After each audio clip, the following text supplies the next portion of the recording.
Sorry guys for that interruption. Someone called me and I didn't realize that my camera had turned off.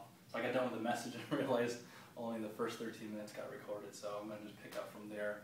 I believe when it stopped, I was talking about how our Father is not this righteous judge who pounds us with his judgment when we're not doing these things. Rather, we know that we can go to him and he's our Abba Father. And he's someone that, he's our daddy. And he's a father who loves us, and we know that he loves us. So we trust him. And when he tells us that we should do these things, we don't do it because it's a list of things we have to do in order to be a good Christian. We do that because we believe that daddy knows best. And daddy loves us, and he's going to show us the right way to live. And we're going to be able to taste and find that the Lord is good. And that is why we should do these things. So my first question was, are we doing them? Now my last question is, why do we do them? I started with the first question because I think many of us here probably are not doing them. Not doing them at all. And so we need to start there. But for those of us who actually are doing these things, we need to question why we do these things. Verses 2, 5, and 16, Jesus tells us not to be like hypocrites. For example, in verse 5, he said, when you pray, do not be like the hypocrites. Now, usually today when we hear the word hypocrites, we think of the typical hypocrite. We know someone in our own life that's like a hypocrite, or we know people in the news. One example would be a man by the name Ted Haggard.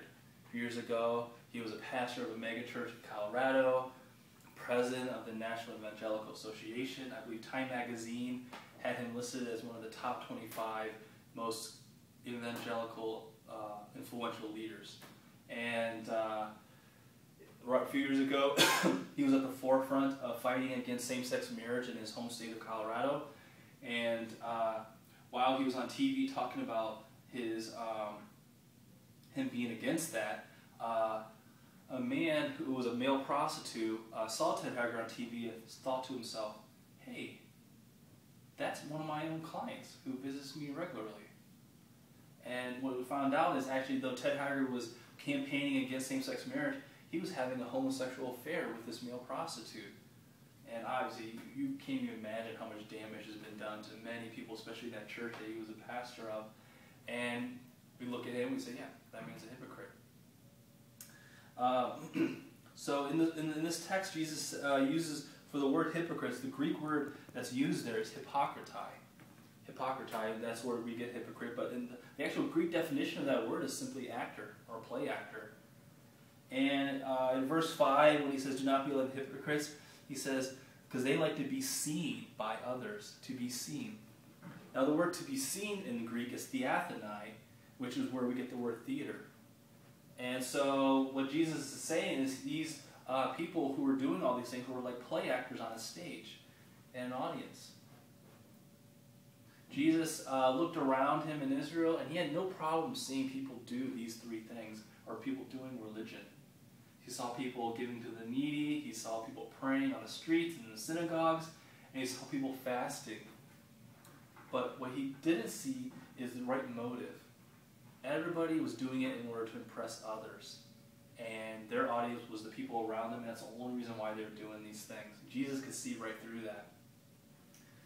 And you know what? Even today, in our own lives, this motive continues. In Columbus, Ohio, there's a friend of ours. He's a young boy. He's about 4 years old, and his name's Daniel. And he's a little Korean boy. He has a very cute, raspy voice, and always full of energy. And right now, he's learning Taekwondo. And he's learning these things called phases. They're kind of like this series of a sequence of moves that you do. It's almost like a dance. And he performs it for us. And after he performs this, everybody, especially the women, just crowd around him, hugging him and telling him how awesome he was. And this little 4-year-old eats it up. He just loves it so much to have all this attention.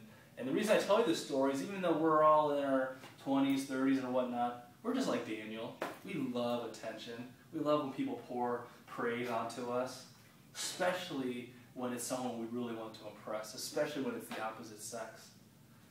When there's a girl for guys, when there's a girl that we like, suddenly we have this need to lift something very large in front of them so they can see our muscles bulge as we lift them up. Or if we're playing football or something, suddenly we can run just a little bit faster. And suddenly we're just willing to die for these footballs now. And if you're a girl and you get your hair done or you get a new dress, you don't care what any guy thinks about that at all, right? You don't care. No, you do care. We care so much about impressing the opposite sex. And though we may laugh about that now, the truth is Jesus sees this as a possible problem, especially when we act or play act spirituality in order to impress others. When we act like we're spiritual, we act like we are pious, or we love the Lord, but really our motive is not there. We care less about God. Some of us, if you give sermons or you lead Bible study, if your motive is to simply at the end of after the talk or after the Bible study, is to have somebody say, "Man, you did a great job. You're such a strong leader. You speak so well." You know what Jesus says? He says, boom, he stamps the word payment in full. You just been paid. You got what you were seeking after.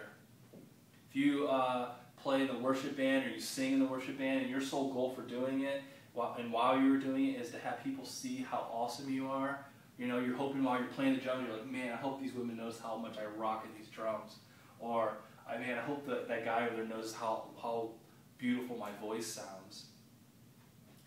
Then Jesus says, payment in full. You've got what you sought after. You got what you're seeking. There's your payment. That's what you get. And the problem is that this is where hypocrisy is born from. People see a spiritual leader, they think they really love the Lord, but later on they find out they had other motives. So much hypocrisy is born from this. Some people I know who don't go to church say because of hypocrisy in the church, Christians play acting spirituality. Jesus also points out that we're not always